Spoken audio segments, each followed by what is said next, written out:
कोलकाता के एक छोटे से गांव में दो दोस्त रहते हैं। ध्रुव और पवित्र दोनों काफी करीब थे और एक दूसरे के सबसे अच्छे दोस्त थे।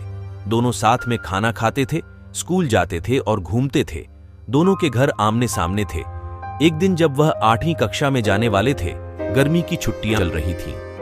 तब कुछ ऐसा हुआ जो सुन के आपके रोंगटे खड़े हो जाएंगे। एक दिन सुबह ध्रुव उठा, लेकिन उसे ये नहीं पता था कि ये उसका आखिरी दिन होगा। उस दिन ध्रुव की मां बाहर गई थी और वो घर पे अकेला था।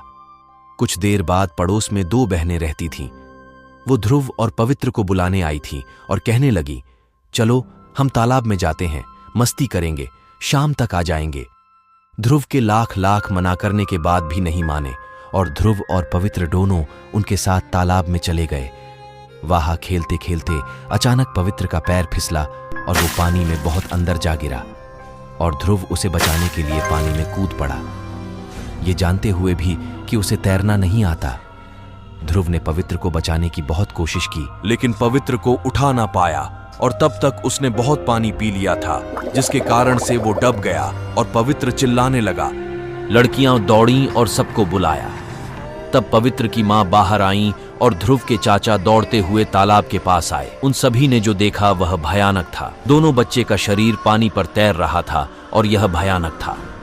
ग्रामीणों ने उन्हें पानी से बाहर निकाला और यह देखकर हैरान रह गए कि वे दोनों एक दूसरे का हाथ पकड़े हुए थे। इसके बाद उन्होंने सोचा कि उन्होंने पानी पी लिया है, इसलिए उन्हें दबाना ही बेहतर होगा और पानी बाहर आ जाएगा।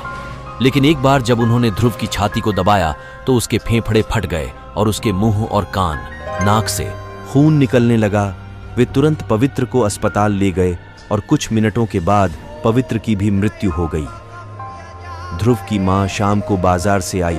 उसने देखा कि उसके घर के आसपास बहुत सारे लोग इकट्ठे हैं। उसे लगा कि कुछ गड़बड़ है। जैसे ही वह अंदर गई, उसने देखा कि उसका बेटा सफेद कपड़ों में बेजान पड़ा था। इस खबर ने पूरे गांव में सभी को स्तब्ध कर दिया और पूरे कोलकाता को इस दुखद घटना के बारे में पता चल गया, क्योंकि यह अखबार और टेलीविजन पर प्रमुख समाचार था। एक दिन जब ध्रुव की मां सो रही थी तो उसने सपना देखा कि उसका बच्चा उसके पास आया और बोला कि तुम हमेशा रोते हो और मेरी चिंता करते हो कि मैं कहां हूं, मेरे साथ आओ और मैं तुम्हें दिखाऊंगा कि मैं अब कहां रहता हूं। वह अपने बच्चे के पीछे गई और वह उसे तालाब के पास एक बांस के जंगल में ले गया, जहां उसके जैसे कई बच्चे थे जो हंसते हुए और दौड़ते हुए खेल रहे थे। उसने कहा, मां देखो, मैं अभी यहीं रहता हूं और मैं बहुत खुश हूं।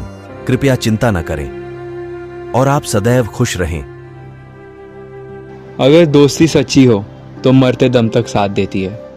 इस कहानी के जरिए हमने ध्रुव और पवित्र को श्रद्धांजलि दी है, उनकी बहादुरी और दोस्ती को सलाम।